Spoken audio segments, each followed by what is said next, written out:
This is a HeadGum podcast.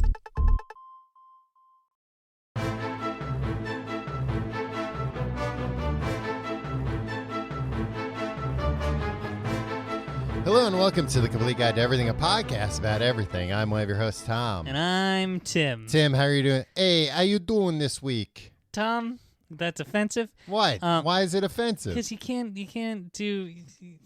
do accents. No, Tim, that's how everybody knows me. I'm the man of 1,000 voices. Yeah.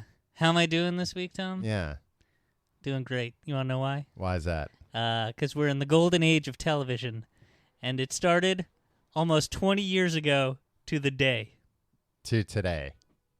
Yes. Okay. How did it start? A little show featuring maybe a man you've heard of named Tony Anthony, a woman you've heard of, Carmela. Uh-huh. Carmela? Does she have a nickname? Mel? No. Mela? Caramel? Car? Carm, maybe? Carm? Yeah, like, get me a veal carm. It's a parm. Anthony Jr. Yeah. AJ. Meadow. Hey, you picking up what I'm putting down, Tom? Yeah. The Soprano family graced our living rooms for the first time in 1999, January. Yeah, on home box office. The home box office. Yeah. A box office right in your home. Did we do the intro? Yeah, I said, Tim, maybe there's a second week in a row where you've asked if we've done the intro. Yeah, because it's... you got the memory of a freaking goldfish. Well, Tom, here's the thing. We record at your apartment now. Yeah. And as soon as I walk in, you're basically pouring alcohol down my throat. Uh-huh. You get me in a headlock and you're like, drink up. You've had, what, one beer? Yeah. Yeah, that's hardly pouring alcohol down your throat. I'm a little guy, though. I've been here for 40 seconds. Well, I told you the first one was going to go bad. You had to drink it quick. We'll get to the Sopranos in a minute, but okay. What's a beer bong? Is that just a funnel with the tube on it? Yeah, I think so. I don't think it's any kind of contraption to smoke a beer. No, I know it's not a smoking beer thing, because I don't think you can smoke beer. Ooh, smoked beer, huh? I've had smoky flavored beers. I hate smoky flavored anything. Yeah, right? Like, I don't like smoke. Why do I want smoky flavor? That's why I don't like most scotches. Yeah. Right? It's like, I like whiskey a lot, but then it's like, we took this whiskey and we left it in a house fire. Yeah. And now drink it, huh? It tastes delicious. It's like, nah, it tastes like smoke, the thing you try and avoid breathing. Yeah. That, and you know what else I freaking can't stand? What's that? Friggin' smoked paprika. Oh, yeah. Like, that flavor stinks. Yeah, I mean, I do like things that, like, foods that are actually smoked. Like, I'll like some of those sometimes. But I don't like anything Smoked with salmon. Yeah, like anything with like a liquid smoke. Like, ugh, no, I don't like it. Get out of here. Get it out of here. That's not something that the protagonist, if you can call him that, the anti-hero at the center of the Sopranos, Tony Soprano, would say. He likes smoking cigars. Yeah, he takes his cigars smoked. Thank you. Yeah. Well, no, I mean, he wouldn't want one already smoked all the way through. He'd like to be the one smoking them. Yeah. How would you like your cigar? Ready to be smoked, please. Right.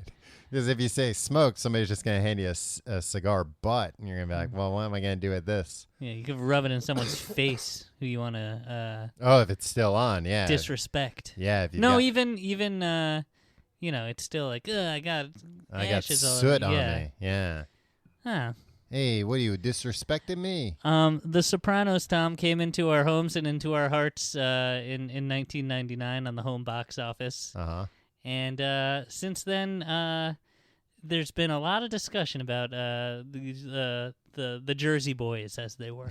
They're not the Jersey Boys. Well, I'll tell you one thing, Tom. Uh-huh. Frankie Valli plays a character on The Sopranos in later seasons. Who? Yeah.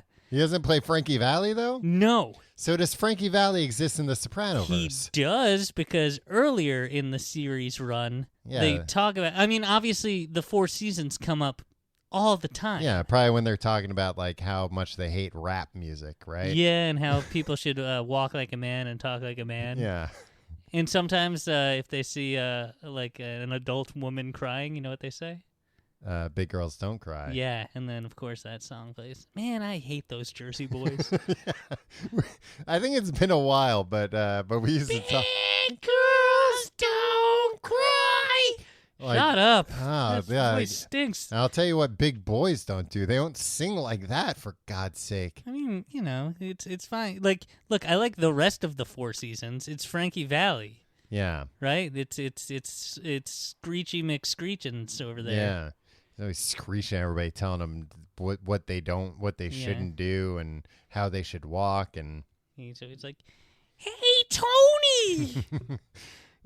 Maybe Frankie should take some of his own advice and talk like a man. Yeah, that'd be a start.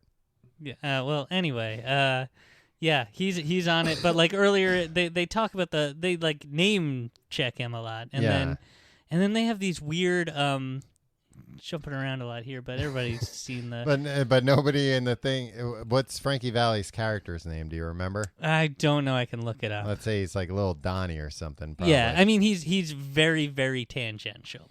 But he's actually part of the New York crew. I think part of the Phil Leotardo operation, if I'm not mistaken.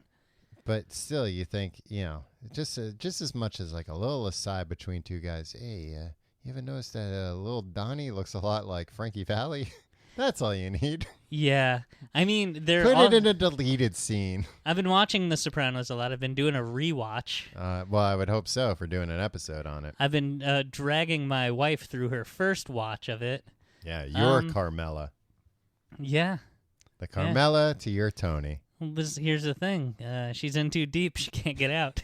Yeah. She hates my guts. Yeah. If she she could wants leave, she nothing could. else than to run for the hills. But guess what? She's accustomed to the lifestyle. Yeah, so sometimes she'll find herself defending my deplorable behavior. Yeah, and she knows too much.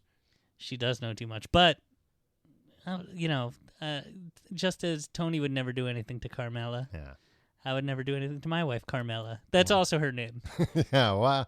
And it's very romantic. What a romantic sentiment. Yeah. So, no, she likes it now. She at first she was a little skeptical. Uh-huh. I don't think everybody's like, oh, the first season of The Sopranos is so great. Yeah. When's the last time you watched The Sopranos, Tom?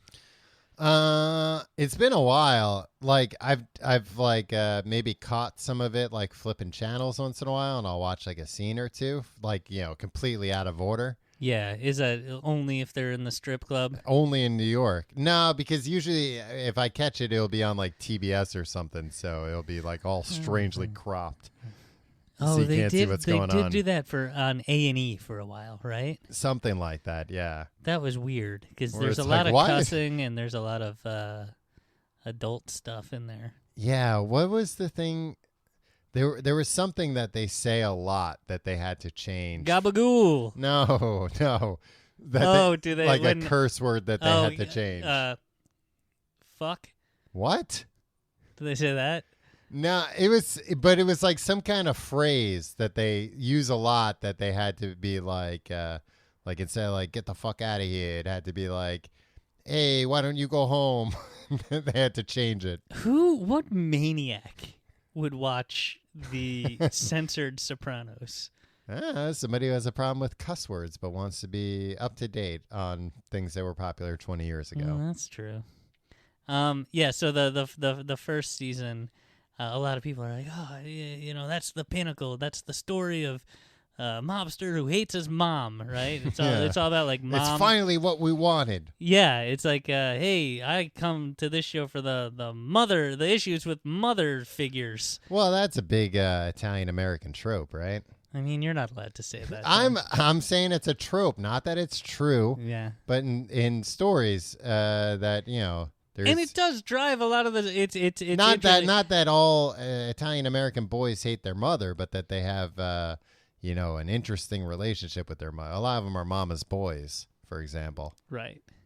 Created by David Chase, Tom. Would you say Tony's a mama's boy? A mama's boy that wants to rebel but can't.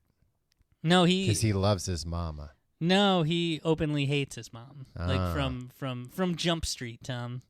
That's a different show. Don't. Oh, it crosses over at some point. Man, no, Johnny Depp never makes an appearance. Johnny Depp never shows up at AJ's high school. It's like, oh man, this teen sure is wearing a lot of jangly bracelets. Why does this teen have so many scarves?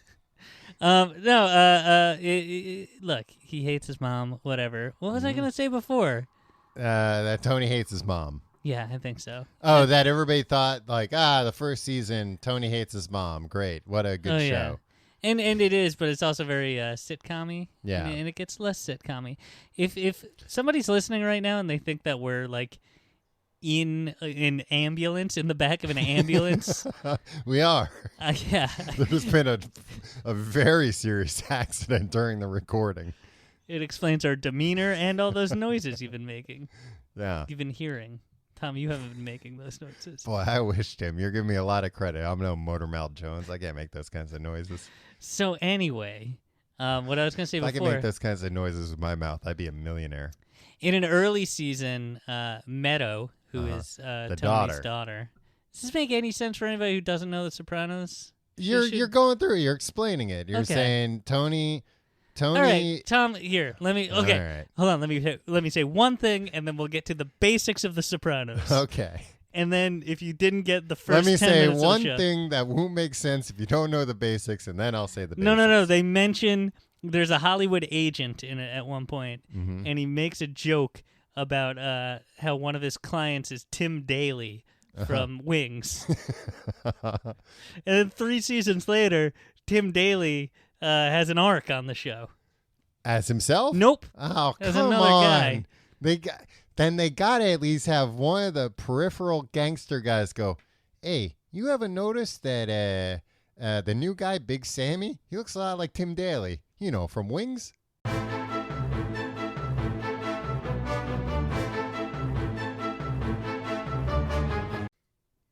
This week's episode is sponsored by our Patreon. That's right. You heard it here first. We're relaunching our Patreon, tcgt.com/pledge.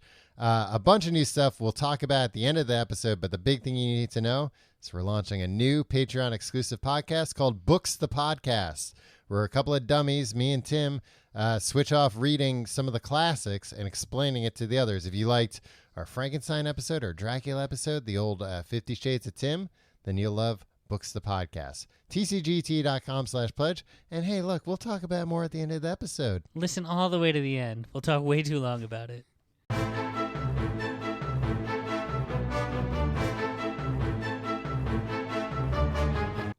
All right, I think we got it all out of our system. Let's go back to the beginning. Okay. This guy, David Chase. He creates a show about a mobster who hates his mom. Yeah. So, hey, he's the head of a crime family, the mafia in New Jersey. Yeah. But get this, Tom.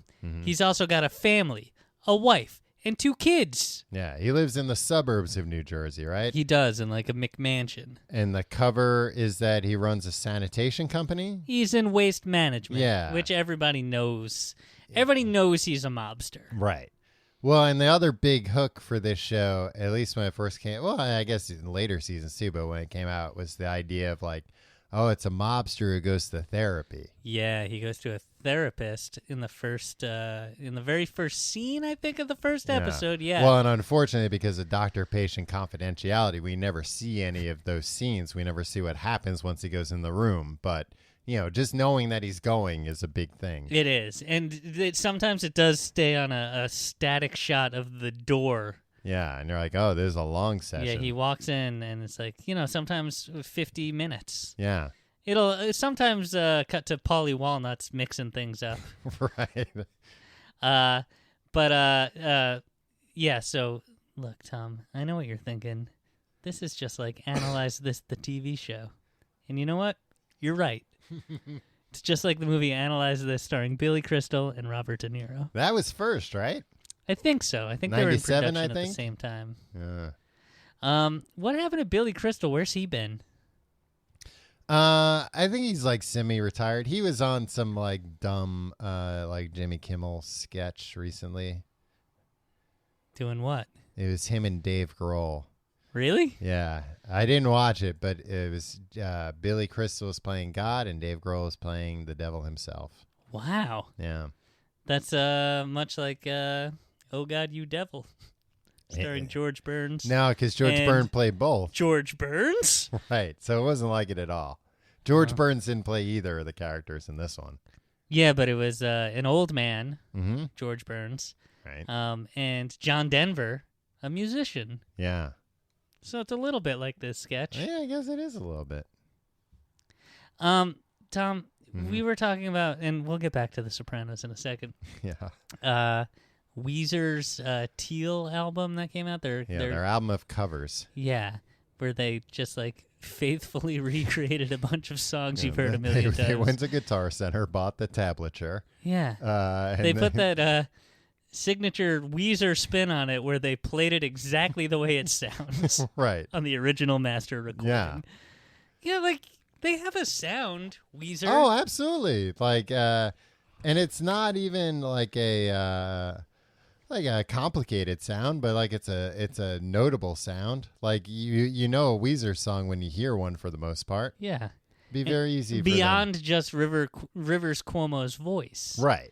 Yeah. I don't get it. But then you asked me if in 1997 someone came up to you and was like, Tim, there's a new movie coming out called Analyze This. I'd be like, I know. I read the trades.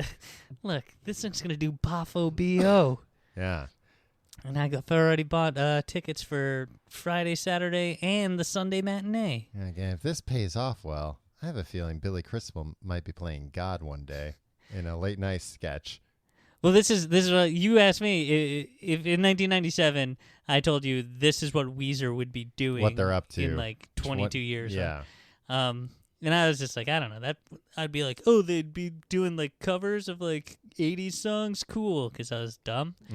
When I was 15? Yeah. Yeah. Yeah, I was dumb. Mm-hmm. But if I told you that Dave Grohl of the Foo Fighters would be like the rock and roll ambassador, beloved by everybody, like in every single like beloved by Sir Paul McCartney, who I'm not sure was a knight at that point. Maybe not yet. But doing sketches with Billy Crystal, I think you'd be like, that guy? And guess what? The guy from The Man Show has his own late night show now. And then you'd be like, oh, man, yeah, this is great. Yo, they still drink beer and they still got the trampolines? Hey, those trampolines are nothing without the girls, right? Well, that would be implied, Tim. I mean, no, so trampolines are you just know what? fun. I'd still watch a show even if it just I wouldn't watch a trampolines. show of people, but I'd go on trampolines. Yeah. Well, Actually, I don't know if I'd go on a trampoline at this point in my life. I wouldn't watch a show that was just trampolines. I want to see somebody jump on them. I mean, a trampoline by itself is not very interesting. Yeah, there's a lot of potential there, but you're just Right. like, somebody do something with this trampoline. Somebody give that thing a hop. Would you go on a trampoline right now? Like an exercise trampoline or like one of the big trampolines? One of the big ones and like start doing flips and stuff. Ooh, no way. Right? Yeah. Don't you think like I'm going to wind up with like severing an artery here or something?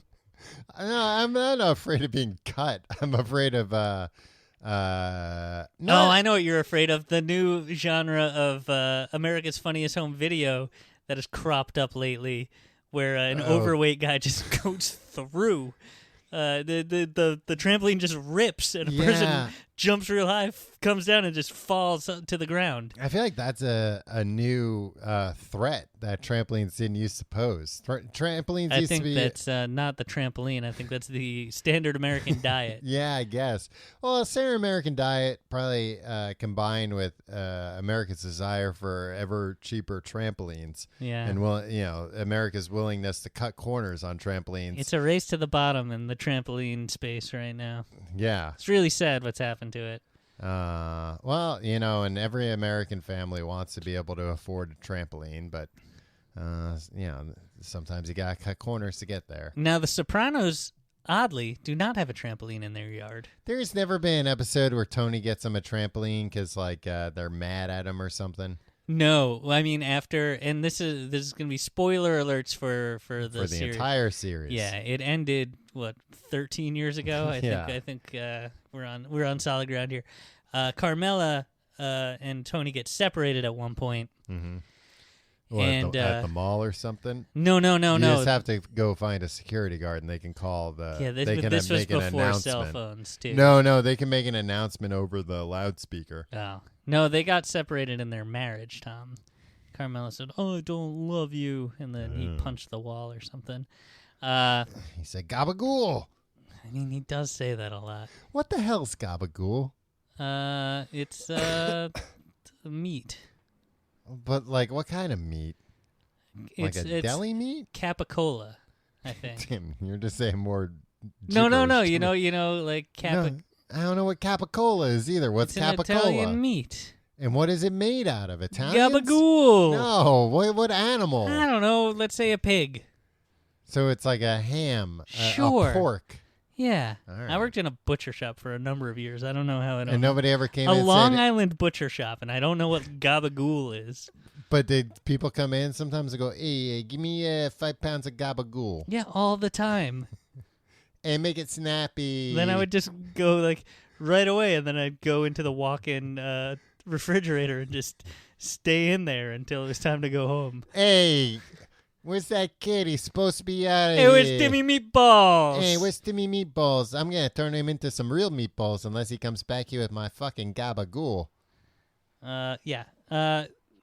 And he buys Anthony Jr. A drum set. Uh-huh. Ooh, it's gabagool is the Sicilian pronunciation for the spicy deli ham capicola. Oh, okay. So I was right. Ham. Spicy deli ham. Yeah. Yeah. Looks like old Tony and the gangs were really rubbing off on me. Huh. You know what? That doesn't sound bad either. I think I'd like to try gabagool. Well, I know a place. I know a butcher shop on Long Island. Now, like Tony and the boys, they only they eat like gabagool sandwiches, or they just eat it like, no, just give me a little gabagool. I'll eat it with my hands. Either or, man. Yeah. Any way they can get it into their arteries. Yeah. Yeah. What you're saying is like I can't go to like a Subway and be like, hey, give me a gabagool sandwich. They might have capicola ham there. Yeah. Well, I'll ask for gabagool. Maybe not a Subway. I don't know. I think Subway has a very specific menu of slimy meats. Well, I'll go somewhere and I'll ask for the gabagool, and then if the guy's like, oh, we don't have it, sir, I'll slap him and be like, don't you know it's Capricorn? What is it called? Capricorn? Capicola. Capicola. It's Capicola. What are you, stupid? When's the last time you've been to a Subway? It's been a few years. No, I don't mean the underground train. Well, that was just earlier this evening, in fact. But it's been a while since I walk by a Subway every day, like a real tiny Subway that I feel like I haven't seen anyone in 3 years. Yeah, would you ever go back there? I mean, look, first of all, the food's trash. Yeah, it's always been trash. Second of all, do you remember that guy Jared? Yeah. Turns out he was a bad guy. Yeah, no, turns out he was a real bad man. I don't remember exactly what he lied did. about losing weight? No, he lost the weight, but then he gained it back. Not as bad as he had. Although now I've heard that he's been packing it on. Well, in prison. That's sad. Which seems difficult. Like they only give you so much food in prison. Yeah. Now I guess you can go to the commissary if you've got money. Do they take? Shouldn't they have taken all his money? Like people from the outside can send you money. Like I don't think they can send you like $5,000 because you're going to use that to be like, hey, go kill that guy for me. No, but is it just like credit in the commissary? Yeah, I think that's what like, it is. They don't people sell can vouchers for murder in the commissary. No, I think people can like reload the card from the outside for you up to a certain degree. I think. Like, what would be the harm in putting like, if somebody's in there for a while, hey, I'm going to put $100,000 on. Well, because then you can buy like $100,000 worth of gabagool, and you can go to any mobster in there and be like, hey, whack that guy off for me. I'll give you $100,000 of gabagool. And be like, man, I'd do it for that much gabagool on the outside. I don't like the way that you're portraying Italian Americans in this episode. No, the ones in jail. Just the ones Yeah, in I don't jail, know, the I bad don't know. ones. That's not a bit, Tom, that I'm doing here. I'm just I'm saying. just being made uncomfortable by Look, the way you're talking. You're telling me that if there's an Italian mobster in jail, that they're going to turn down $100,000 worth of gabagool just to kill some guy for Jared from Subway? Don't you think they know how to get gabagool smuggled into jail? Yeah, the hard way. Yuck. So where were we? Ooh, that's a spicy ham. You were telling me that Tony bought Anthony Jr. a drum set recently. Yeah. So there was no trampoline. It was a drum set. Okay. So Tom, I would have gone for a trampoline, a little more cinematic. If but this is so it's house shaking, literally. Did AJ ever get good at the drums? He does this a lot. So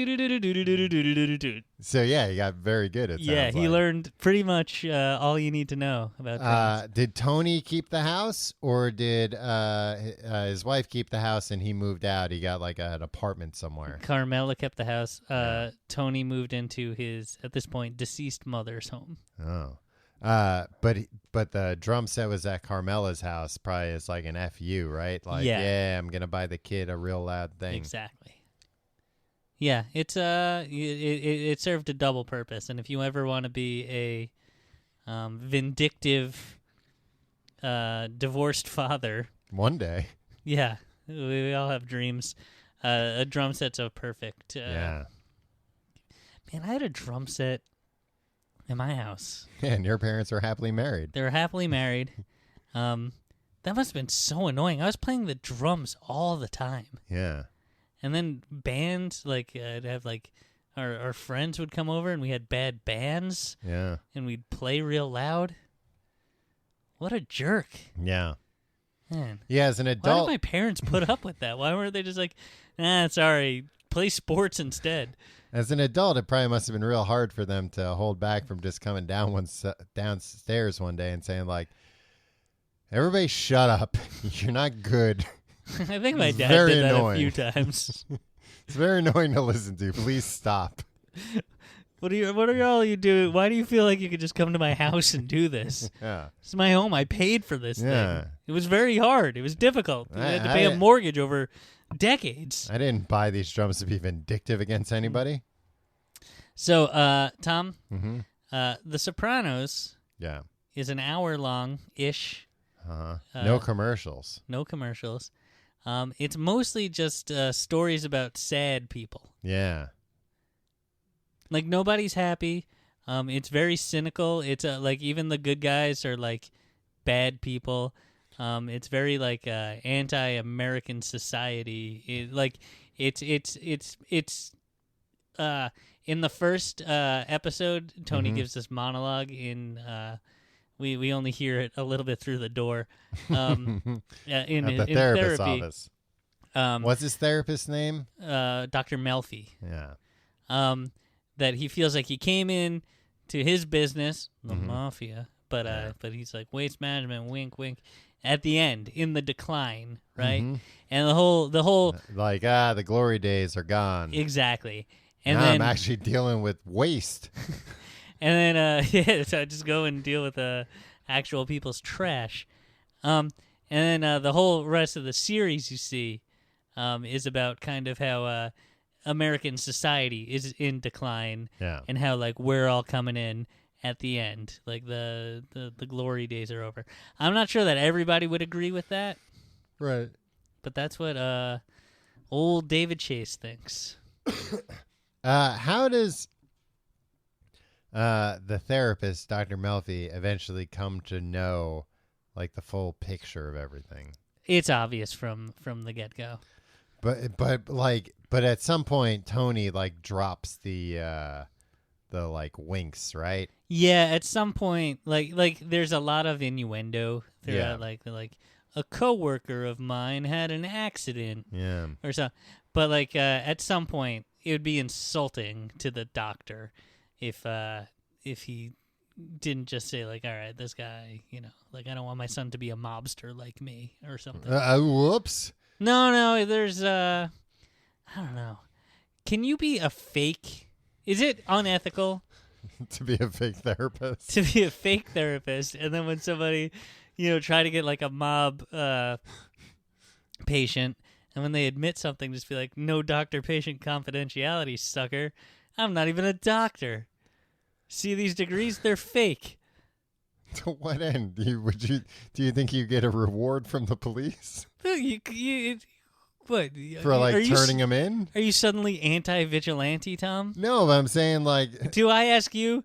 Oh, Batman goes out and beats up bad guys. To what end?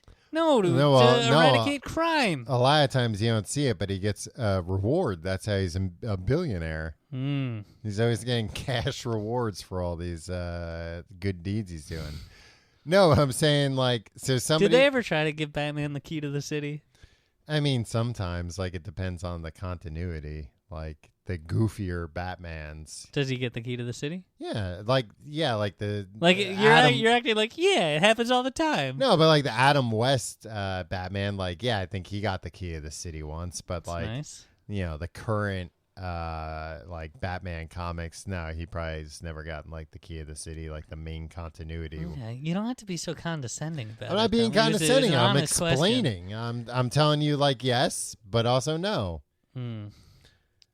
It's very complex, much like the character of Batman. It's true, which I think is why they have sometimes he gets it, sometimes he doesn't. It's true. It shows you that he's a complex character. Sometimes gets the key of the city, sometimes he doesn't.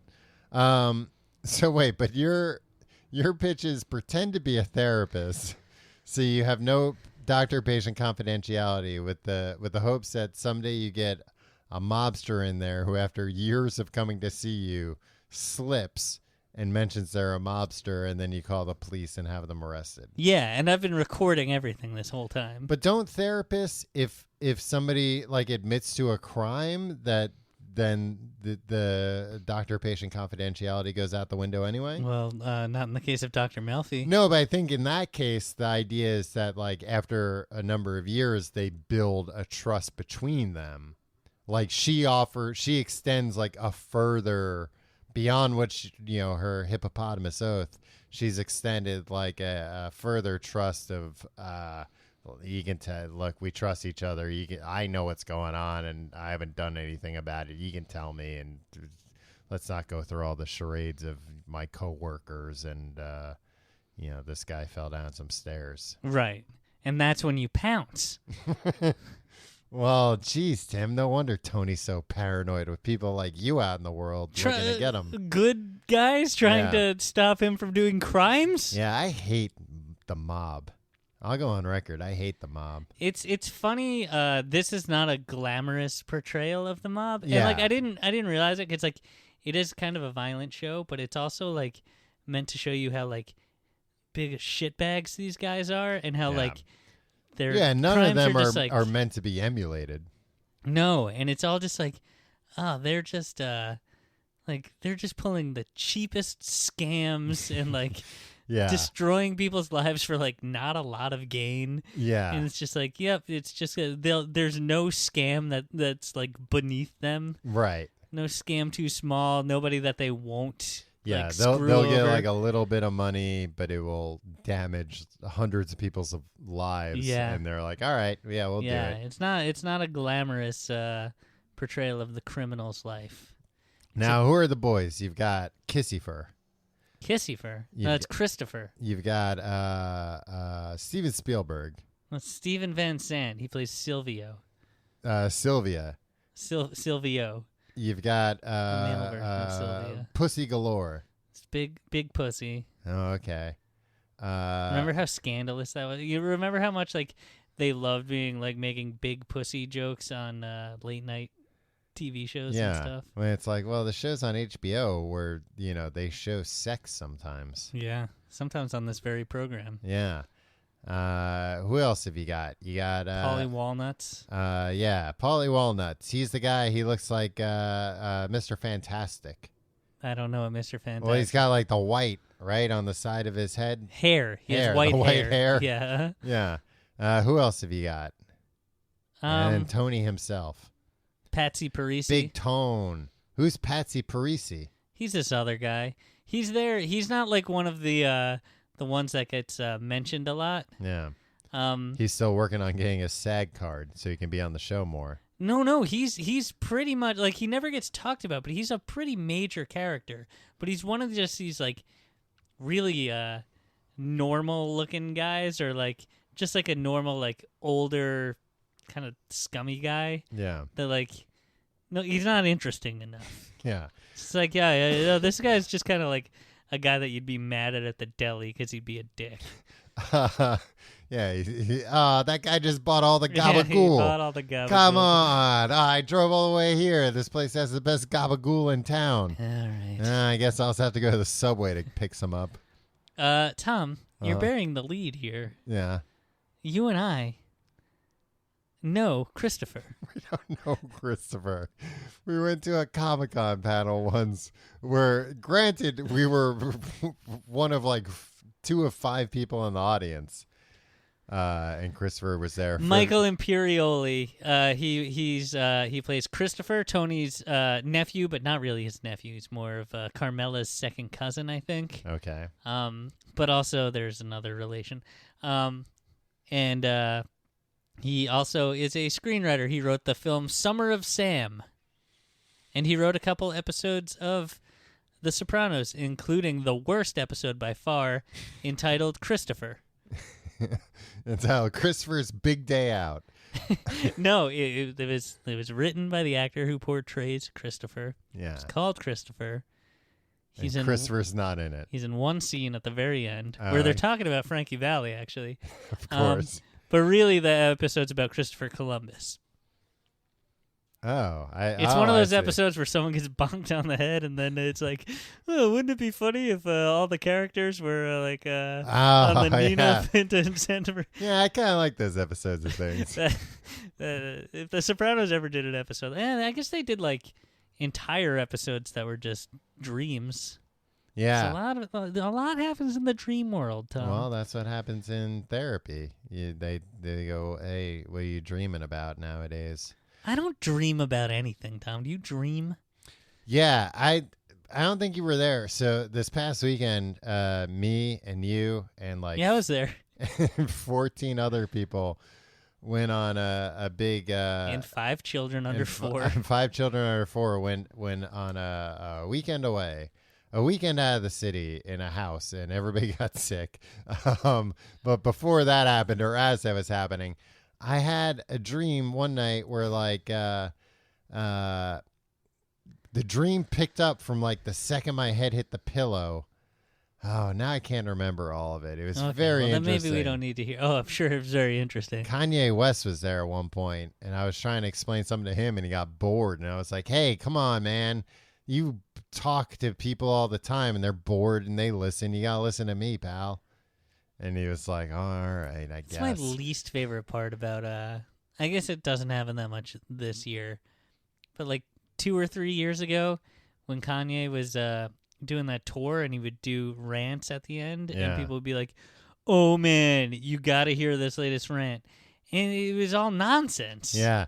No, I think that... It's like, this isn't a smart guy saying smart things. I think, like, my subconscious desire was like, I'd like to bore Kanye West sometime. That's an admirable... And, like, I was doing it. I was like, no, you got to stay there. I'm not done talking.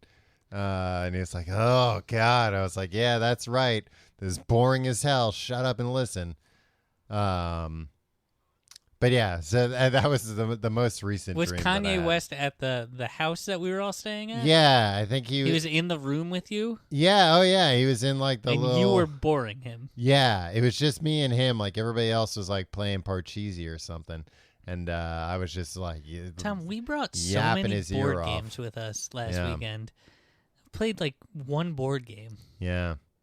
Why weren't we playing Ticket to Ride for hours? That's always the case, man. You know, the best laid board games. You know what? I brought this other game, this Domino's game, Mexican Train. Mm-hmm. And I just, I wanted to play so bad, but I didn't want to teach anybody how to play.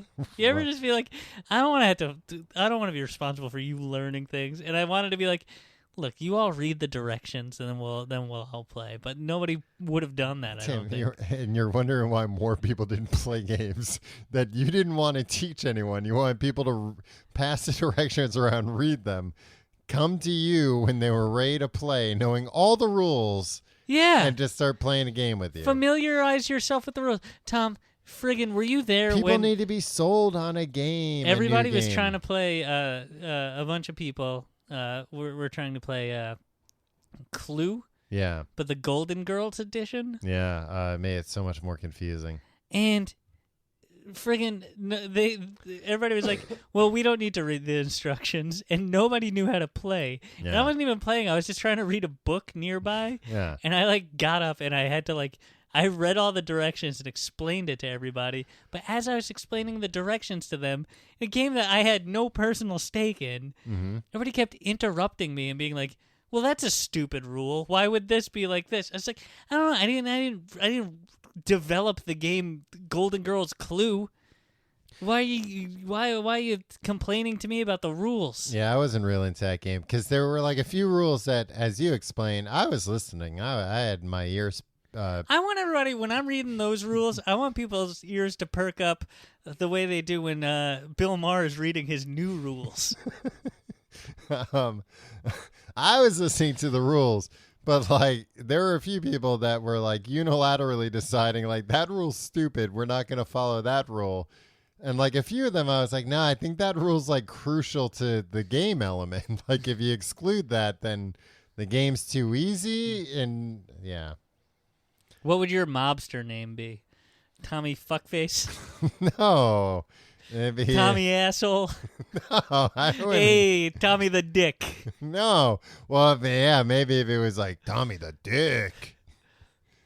No, Yeah, I wouldn't even want that. I wouldn't want people thinking about my genitalia at all. Yeah. As a mobster. I could take a page out of the Rocky handbook and say, my name's Tommy Gunn. Ooh. Yeah, and then they'd be like, hey, we're all mobsters. We remember that type of gun. It's one of our favorite type of mob guns. They came in after the Golden Age. They just but they guns. remember it. They're like, I wish we still had the Tommy guns, but hey, we got the next best thing, Tommy gun. And then I'll come in and go, tat-tat-tat-tat-tat-tat. Rat-tat-tat-tat-tat. Yeah. Hello, it's me, Tommy Gunn. Rat-tat-tat-tat. Everybody be like, hey, Tommy Gunn, pass him the gabagool. I almost want to become a mobster. Well, you'd be very good at it. They're constantly trying to recruit you. Because Tim, they would recruit you yeah, you're a new accountant, and then when they found out hey, you can't do the books. You look like a nerd, but you can't do the books. I don't look like a nerd. They'd have you whacked off. But isn't Timmy Meatballs? Isn't that? I already have the best nickname. I'd have the best nickname in the crew. Oh, I could see. You know what? I'd just be like, I'm the boss now. No, I'd kill the boss. No, I don't think that would be. I could see a mob family recruiting you. They'd be like, hey, we got Timmy Meatballs over here. He makes all of our sandwiches for us. And the best thing is he's vegetarian, so we know he's not taking a taste. It's true. That'd be great. That's a great role for me. Yeah. Well, there you go. Take that to the next. I don't think the main reason I'm not going to join the mafia. Next time you see some guys sitting outside the Knights of Columbus, go up to them and run this past them. I don't know if I can condone all that violence against women. Yeah. There's a lot of that in The Sopranos. There's a lot of violence, period. Yeah. But yeah, they're always slapping around their girlfriends and wives and stuff, right? Or kicking prostitutes a woman to yeah. death in the parking lot of a strip club. Yeah, that I can't condone at all. No. I'm against it. I'm firmly against it. They all do it, or just one of them does Joey it? Pants did it at one point. Oh, Joey. Why is he called Joey Pants? That's the actor. It's Joe Pantoliano. Oh, okay. He plays Ralphie Cifaretto. Okay, what is Cifaretto? What's that for? What do you mean? How do you get that nickname? No, it's just his last name. Oh, I see. Why does he have such a silly last name? Cifaretto? Yeah. He sits for... Retto.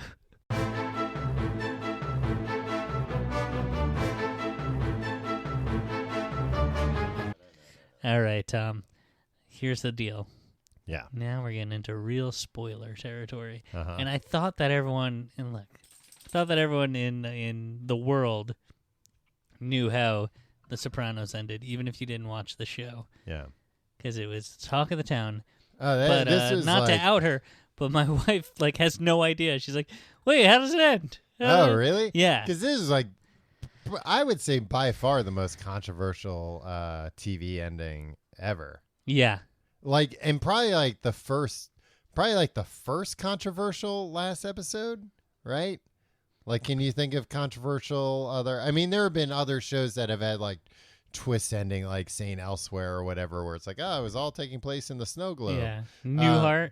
Yeah, Newhart. Woke up in the Bob Newhart show. Right. But like, those weren't controversial. People kind of like those twists. Where like people this was really divisive. liked the MASH finale, right? Right. I don't think that had any kind of a twist to it. I mean, it was just very dramatic. Right. Stopped being funny. I know I've never seen real. even a minute of MASH. As soon as that helicopter came on after the Mets game, I turned it off immediately. Yeah. Suicide is painless. You know what? No, this came That was after... the name of the song. I'm not just making a statement.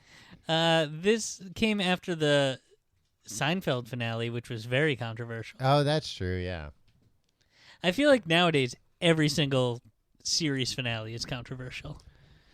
Just because everybody thinks that they're like, oh, I would have done it this way. And like, I feel like I'm part of the production because like I know all the behind the scenes stuff because everybody writes blogs about it. Well, and like you follow actors on Instagram and stuff. And you see I know how to do these BTS. characters justice, even though I'm not a television writer. Yeah, just a fanfic writer sometimes. Yeah. So anyway, mm-hmm. Spoiler territory here. Tony Soprano dies. It's implied that he dies. I think it is strongly implied, but we don't see him die. We see him and his family in a diner, and Tony kind of being paranoid, eyeing a bunch of guys up. You're wrong. What? That is the wrong read of the last scene. You don't think he's being, like, he's looking around? He is absolutely not. Well, the camera's looking around. The camera's looking around. The camera's being paranoid. But pointedly, Tony Soprano, whenever they show him, he's either looking down at, he's like very pointedly not aware of his surroundings. He's either looking right across the table at either Anthony Jr. or Carmela, or he's looking at the jukebox, or he's looking at the menu. No, and he's looking at the door for, because he's waiting for Meadow. Yeah. So they set up a thing. They set up a series of shots. Yeah. And I was reading this long into the night the other night. There's a great website that like breaks down that scene shot by shot. And the camera goes along, and you see him in the background not looking around. The camera is going on all the different patrons of this ice cream shop / diner. Yeah. Holston's, it's called.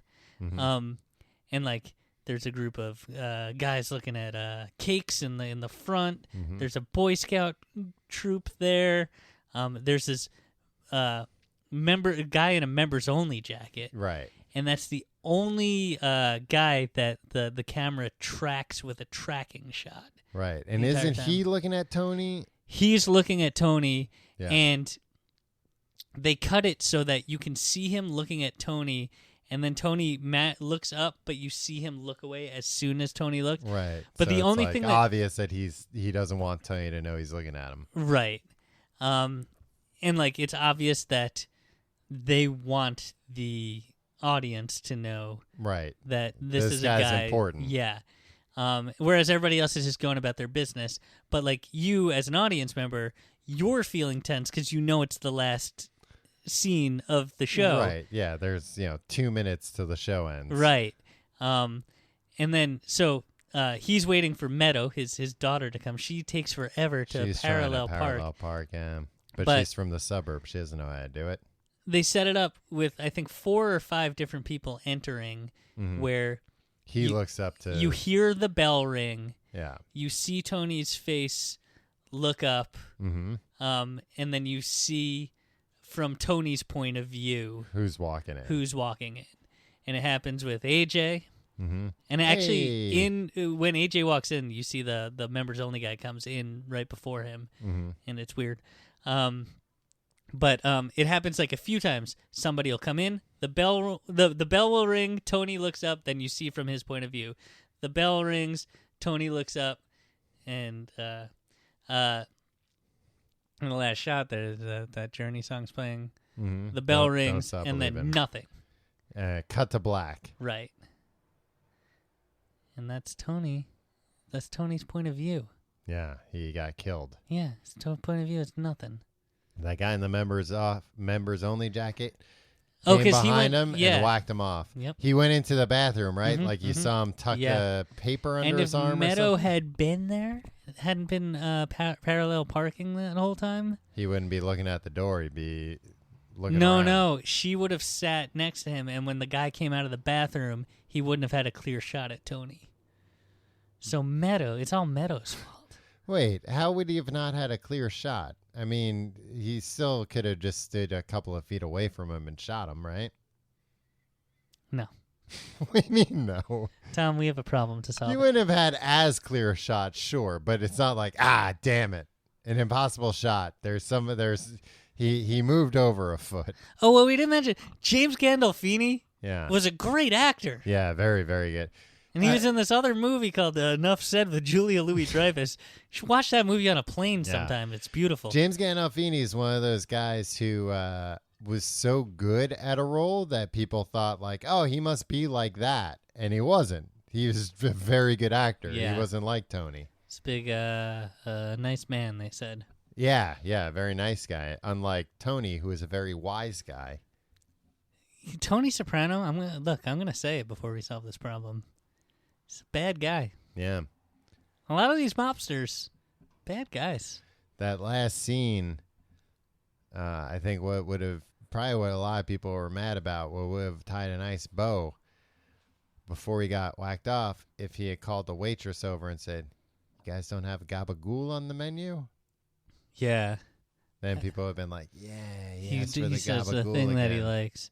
And I think it would have been smart if they, when it cut to black, then it played organ music and then showed a gravestone that said, it said, "Here lies Tony Soprano, shot in a diner." Shot in a diner by the guy in the members only jacket. We watched that finale together, Tom. Yeah, I guess. And it cut to black, and it was black for 15 to 20 seconds before the credits. Before the credits start rolling.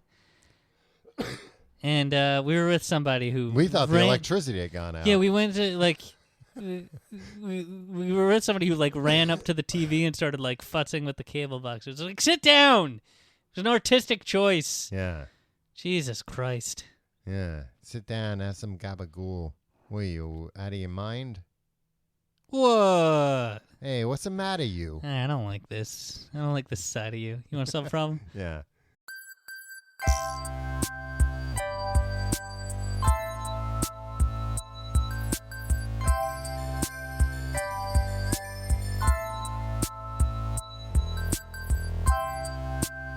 Hello and welcome to Tim and Tom Solve Your Problems. I'm Tim. I'm Tom. And we're going to solve a problem. If you have a problem you'd like us to solve, you can email us at thecompleteguidetoeverything@gmail.com. Tom, This week we have a letter from a lady named... We're allowed to use her name. All right, should we use it? Or should we just have a blanket? We don't use anyone's name in case they regret it. Well, if you think she's going to regret it, but if you think maybe she wants her 15 minutes of fame... Yeah, it's a vet. All right. What's the vet's name? No. Her name is, it's spelled Ivette. Oh, okay. A vet. Yeah. She's from Long Island, New York. That's where we're originally from. Your Long Island is the same as your mobster. Yeah, well, there's a reason. I have a small problem. I was previously looking for a room, and I found a house where 2 rooms were available to rent. Okay.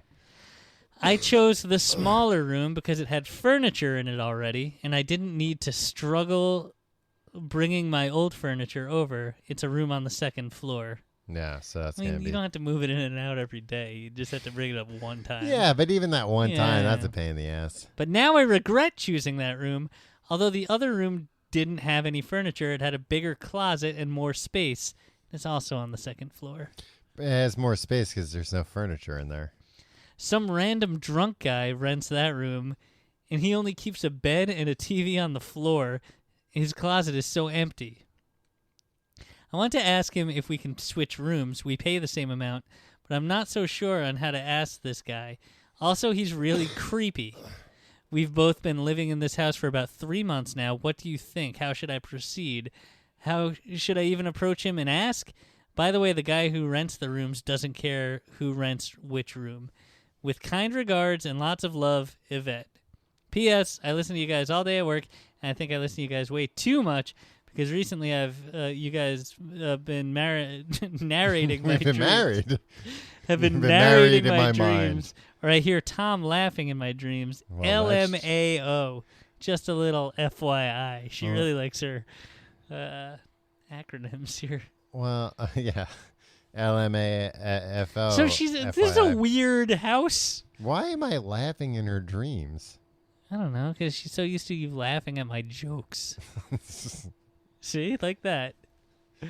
Well, she's got a point then. What is this weird house situation she's living in? Yeah, it sounds like, is this something out of a flop house? Because, like, she mentions the guy who rents the rooms, like, that's not somebody who lives there. Yeah, man. I mean, he might be. Yeah. But I just imagine her being like, hey, how do you... Hey, I don't care. Hey, keep moving it well, back. hey, you pay. You don't, you're out. Yeah, that's all he cares about, getting his money at the end of the month. Yeah. I mean, that was a silly move to not fully think about both places, you know? I wanna know about She's got, like, buyer's remorse right now. Yeah, I want to know about the security, like how secure the locks are. Because it's a random drunk, creepy guy Yeah. renting the room next to her. I would say limit your interaction with him at all. Yeah. I mean, I was going to say, if you were going to switch rooms, yeah, like double check the locks for both before you move out, because you don't want to move out and be like, oh, this lock's been fiddled with. It's off.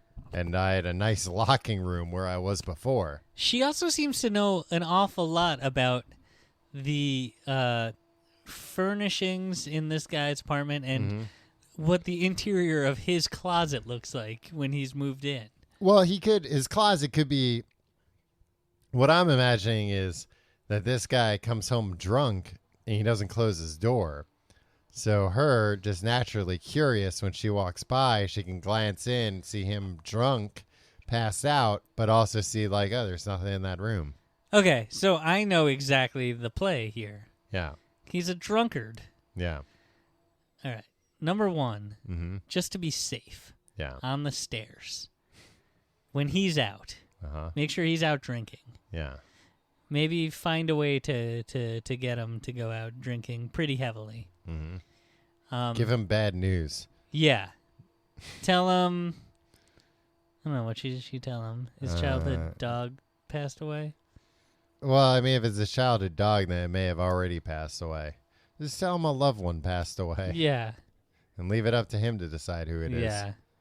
And then when he's gone, set up a tripwire on the stairs. All right. I was going to say marbles, but sure. Yeah. Yeah, a tripwire or marbles, whatever you have at your disposal. Right. Get into his room, which presumably he's left open because he's a drunkard. Yeah. Move all your move all the furniture from your furnished room into his room. Mm-hmm. Drag his mattress and TV into your room. Yeah. He and also get a padlock. Like, lock the shit. Like, change all the locks. Yeah, because especially that night, you're going to need it. Lock the crap out of your door.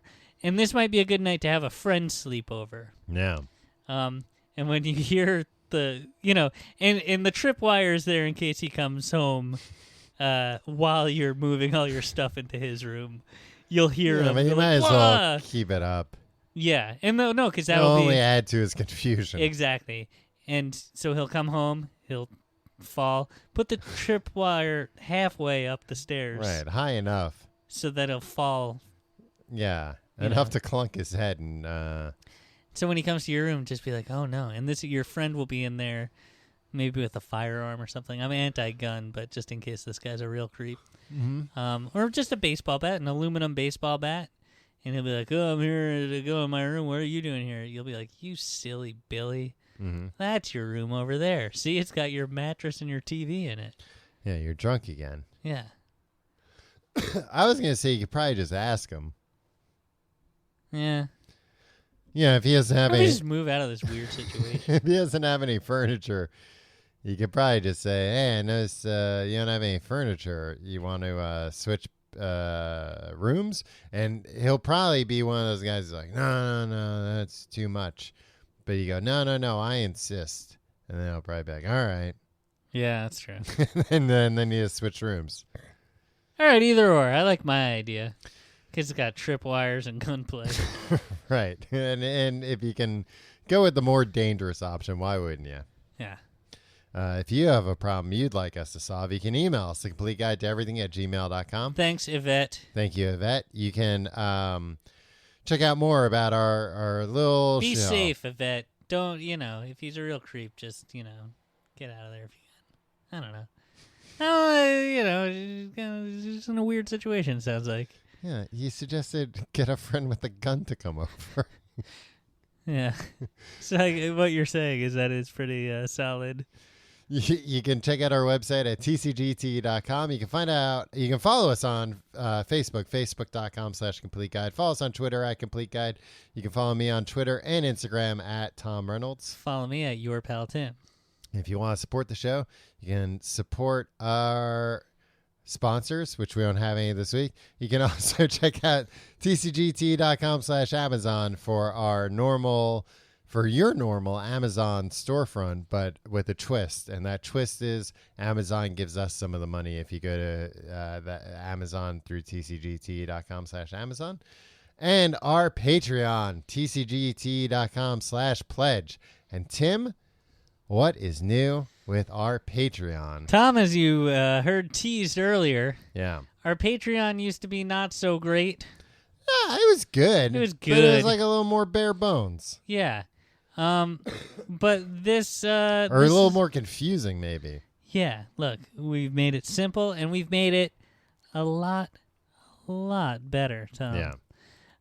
Tom, guess what? Mm-hmm. There's going to be... There are currently... Go there right now, tcgte.com/pledge. Yeah. Or patreon.com/complete guide if Yeah. you want the direct way. There's 3 tiers. You want to explain these 3 tiers? Sure. The first tier. Brand new tier. The cheapest tier we've ever offered. $2. $2. What's $2 to you? $2. It's called the Brain Trust. For this tier, you join the community and you can suggest and vote on episode topics and get access to exclusive posts. That gets you in the door. The $2 Brain Trust. So, look, for example, if I've been reading a lot about the Sopranos this week. Maybe I'll do it. Maybe this will be the first thing. I'm going to post a link to that site that I was reading till 4 in the morning. HBO.com. No, that outlined every single shot of that that Sopranos scene. Yeah, this will be like a place for us to put like stuff from show notes kind of thing. Yeah, and here's the thing. Also, and occasionally we'll take topic suggestions and hold votes for episode topics. yeah, so you can make us do real embarrassing topics like Barbie dolls. The next tier, this is the big one. This is the main one. $5 gets you access to our new podcast called Books the Podcast. These are going to be weekly 15 to 20-minute episodes in which 2 dummies read the classics. And them dummies is us. Yeah, so if you like the Halloween episodes where Tom explained Frankenstein to me and Dracula, or back in the day when you used to explain 50 Shades of Grey, it's like that. Yeah, so we got a lot of really great feedback about those episodes, and people want us to do more of that. And this is seemed like the perfect venue to do that. A way for us to delve into some of the classics. The first book we're reading is The Great Gatsby. By the time you hear this, the first episode is up. The first episode we're making open to everybody. So even if you're not a Patreon subscriber, you can go there and check it out. Patreon.com/complete guide or tcgt.com/pledge. We should just choose one and go with it. Look, they can choose one and go with it. You don't have to go to both. But you can check out the first episode of Books the Podcast, our ongoing book club, I guess. Yeah. We're going to switch off each other reading different books, explaining the books to the other person as we go along every week. You know the deal. Yeah. And there's an $8 tier. $8 early and ad free. Get TCGT episodes a day early and without those pesky commercials. So it's just like it sounds. You'll get the episodes on Saturday instead of Sunday like everybody else. And they won't have ads in that feed, and that is $8. So if you're a current Patreon subscriber and you're on the $10 or higher tier, go ahead and knock that down to $8, because you'll be overpaying otherwise. Yeah, we'd hate for that to happen. I mean, if you did, we'd that's hate it so much. An extra $1 for me and an extra $1 for you, but we wouldn't want to do that to you. That's so you can an change extra it to pack $8. of bubblegum for each of us. Yeah. I like bubblegum. Just kidding. I don't like gum at all. I don't think anybody should be able to chew it. So that's our new Patreon and our new podcast, Books the Podcast. I'm very excited about Books the Podcast. I am too. It's a fun format that we really like doing, and we're excited to be doing more of it through this venue. And if you join Patreon, you get access to the complete back catalog. How many episodes would you say are in there by this point? Shit. A few hundred. There's 100 episodes of Amazing Facts. Yeah. 1 episode of Amazing Butts. Right.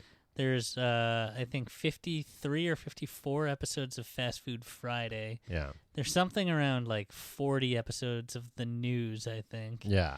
There's a bunch of episodes of yeah, Justice League. The news starring Tim and Tom. Yeah.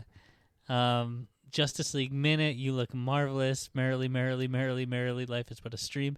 All those are Riverdale Review. Riverdale Review. As long as you're $5 or up, you get $5 or higher Patreon. You still get access to all those back. Even if you sign up today, you still get access to that entire back catalog so it's too. Hours and hours of content. Yeah. But Books the podcast is going to be them's the big draw. Yeah. So give it a shot. Go listen to it. Yeah, I gotta learn how to read. No, I'll just explain it to you. Oh, okay. So that was by far the longest plug for anything we've ever done, Tom. Yeah, so far. Yeah. Come back next week for an even longer plug. Yeah. From now on, each episode is just going to be overtaken by increasingly longer plugs for our Patreon. Yeah, until you sign up. You just friggin' sign up. Yeah. Well, thank you for listening this far. Yeah. We love you very much. Tom, who is your favorite soprano? Out of the immediate family? No, on the whole show. Oh, I didn't mention this. Everybody on the program, their last name is Soprano. You know what? Even though I don't like him, I like Christopher. Yeah. I just like the sticky situations he gets himself into. Yeah. A lot of times it's his own stupidity where it's like, come on, Christopher, why are you doing that? Yeah, but usually the way he deals with it is slapping around his girlfriend. Right. Well, but spoiler alert, eventually he gets his. Yeah. You're wrong. Objectively, the best character is Anthony Jr. I was going to say I like Carmela too. Because she doesn't take Tony's shit. She's made a lot of compromises. That's true. Well, she almost had sex with that priest that one time, too. She's accustomed to a certain level of life. A lifestyle that is based on... Accustomed to a certain lifestyle. That's how I meant to put it. Yeah, that's based on violence and crime. Yeah, but she likes the finer things in life. She's not the one doing the crimes or doing the violence. She's just the one swiping the credit card and getting nice bags. Not just bags, jewelry, Tom. Jewels. And some nice jewels. Hey, I'm only in it for the jewels. Hey, give me them jewels. Put and it the in gabagool. put it in my bag. Put the jewels and the gabagools in my bag. We'll see you next week.